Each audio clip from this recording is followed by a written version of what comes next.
kembali di channel Pinata.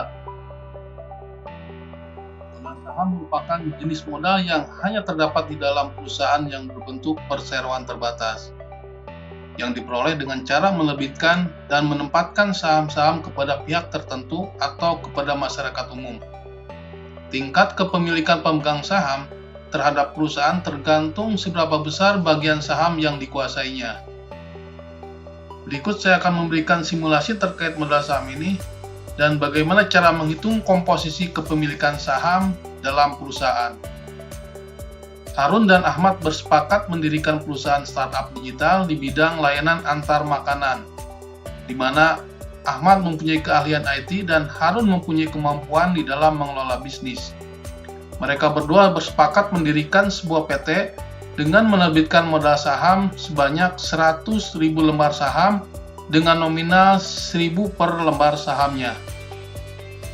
Jumlah lembar saham dibagi rata masing-masing sebanyak 50.000 lembar saham, sehingga diketahui komposisi kepemilikan baik Harun dan Ahmad adalah masing-masing memiliki 50% komposisi kepemilikan usahanya, di mana nilainya diperoleh dari jumlah saham yang dimiliki dibagi dengan total lembar saham yang diterbitkan.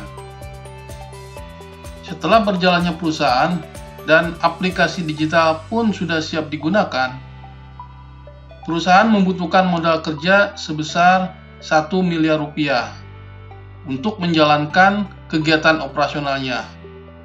Sementara Harun dan Ahmad tidak memiliki dana sebesar itu.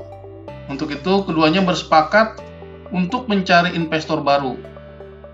Setelah dilakukan penawaran terhadap beberapa investor, ternyata Tuan Amir tertarik untuk menanamkan dananya di perusahaan milik Ahmad dan Harun dan siap memberikan suntikan modal kerja sebesar 1 miliar rupiah dengan mendapatkan 25.000 lembar saham baru dengan nominal 40.000 rupiah per lembar sahamnya.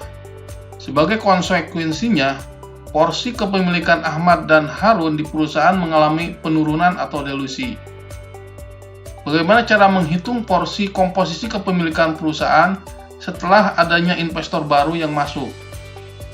Untuk dapat mengetahui porsi kepemilikan saham baik Ahmad, Harun, dan Tuan Amir, maka kita akan menghitung jumlah saham yang beredar.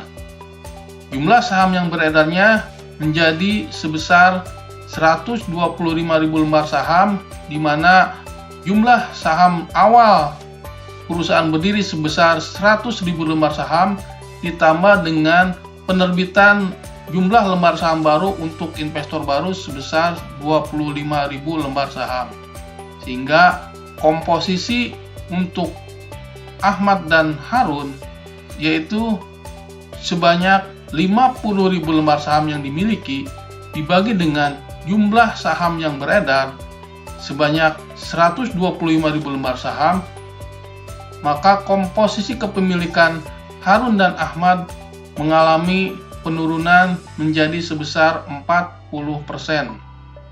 Sementara untuk porsi kepemilikan Tuan Amir sebagai investor baru yaitu sebesar jumlah lembar saham yang dimiliki dibagi dengan jumlah saham yang beredar.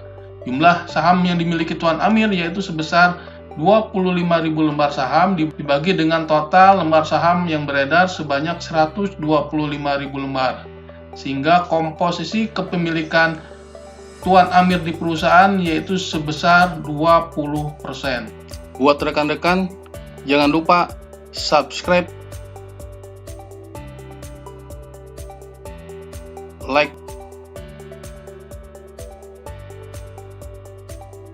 dan komen.